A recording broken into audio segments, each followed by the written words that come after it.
In this box are some of my most prized possessions. It's got my Super Nintendo, my Sega Genesis, my Game Boy, and a couple other random things. The thing is, though, this box was meant for something else.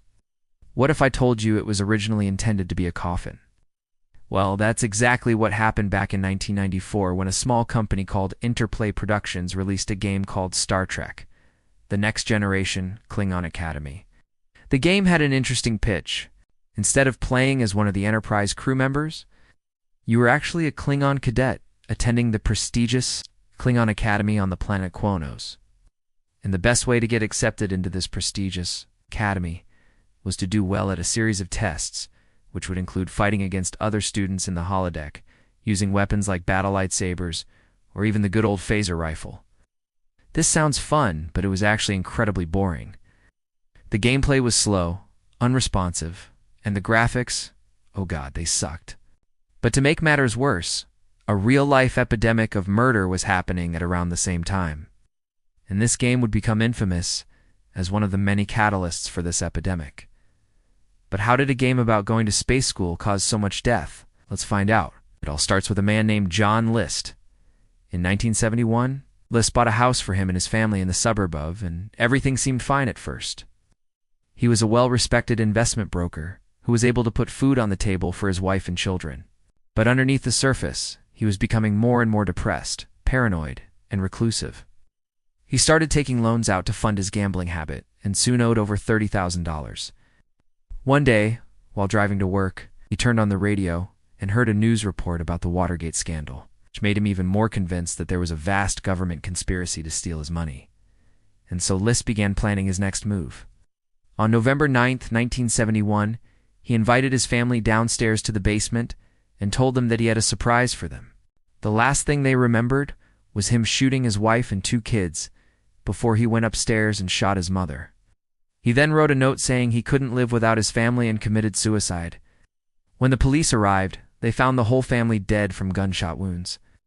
List became known as one of the first mass murderers in America. But there was another crime scene as well. List had set fire to his house with gasoline, but he didn't fully saturate the walls and floors with the accelerant. This led to an unusual amount of charring for the damage done. The FBI interviewed several people who knew List, and all of them said he hated fire.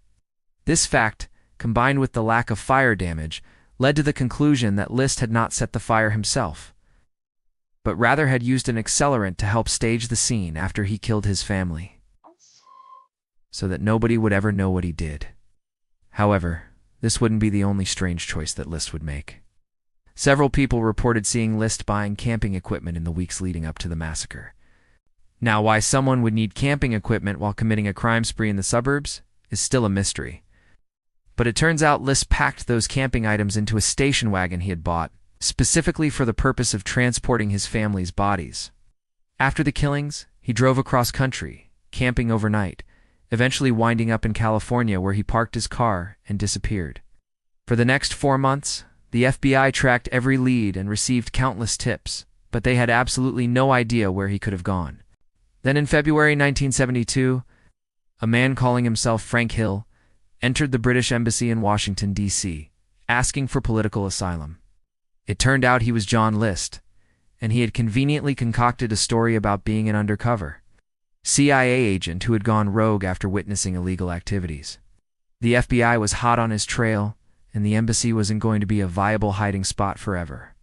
So List decided he needed a new identity. He chose the name Robert Wayne Clark and bought a plane ticket to Denver, Colorado. He spent 3 years building a new life for himself. He married a woman named Linda and had a son with her. Then the unthinkable happened.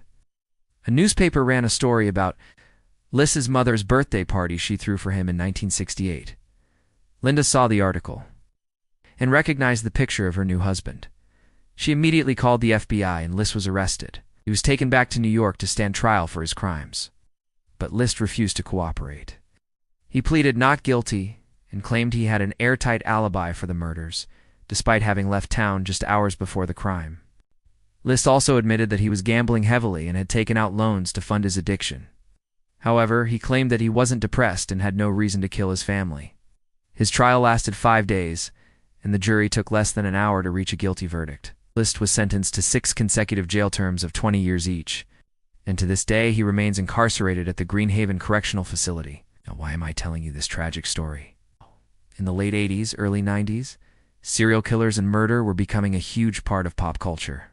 Shows like Dexter, Criminal Minds, and The Silence of the Lambs became instant classics and dominated the zeitgeist. In 1993, The Body Snatcher, a novel about a serial killer who steals body parts from morgues, was released. And as luck would have it, this book cover featured a recreation of John List's crime scene. A year later, a game called Star Trek: The Next Generation Klingon Academy was released. I'm sure by now you can see where I'm going with this. The game's cover art showed a Klingon cadet pointing a phaser rifle at the camera, right, mimicking the image of the murderer on the book cover. It's pretty obvious that the game's developers were trying to capitalize on the morbid fascination the public had with murder. But what's also obvious is that they did a very poor job with their research. You see, in the Star Trek universe, Klingons aren't allowed to display their weapons openly unless they're engaged in combat. The weapons are concealed within the folds of their uniforms and only drawn when necessary. Yet here was a Klingon holding a weapon openly, which was already stupid. But the fact that the image mimicked a real-life murderer is what caused the problem. In 1994, a man named Dennis Rader moved to Wichita, Kansas. There, he settled down with his wife and kids, seemingly leading an ordinary life. But behind closed doors, he was a monster.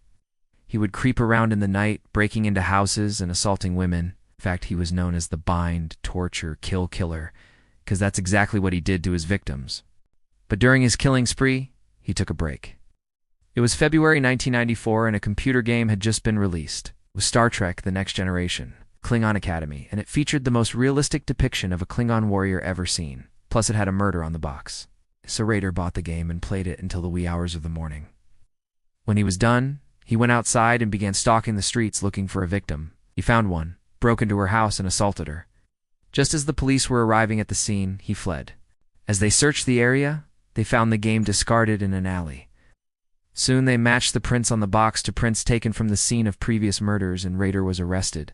When the detectives interviewed him, they asked him why he had thrown away the game, and he responded, "I don't play games anymore." To this day, Dennis Rader is serving 10 consecutive life sentences. And the scariest part is that he's far from the only killer whose crimes were inspired by a video game. In 1997, a man named Eric Harris and his friend Dylan Klebold were bullied at school. So they devised a plan for revenge. They built bombs, bought guns, and waited for the perfect opportunity to strike. On April 1999, they entered Columbine High School and went on a shooting spree. They killed 12 students and 1 teacher before taking their own lives. And although this was widely known as a hate crime, some believed video games were to blame. During their investigation, the police discovered that both Harris and Klebold were fans of violent video games like Doom and Quake. And while it may seem obvious to point to these as inspiration, this is never confirmed and has been largely disproven. After all, plenty of people play violent video games and don't go on killing sprees. What may have happened is that the boys were already disturbed, and the games simply provided a fantasy world where they could live out their darkest desires without consequence. So in the end was Star Trek: The Next Generation, Klingon Academy, the most dangerous game ever?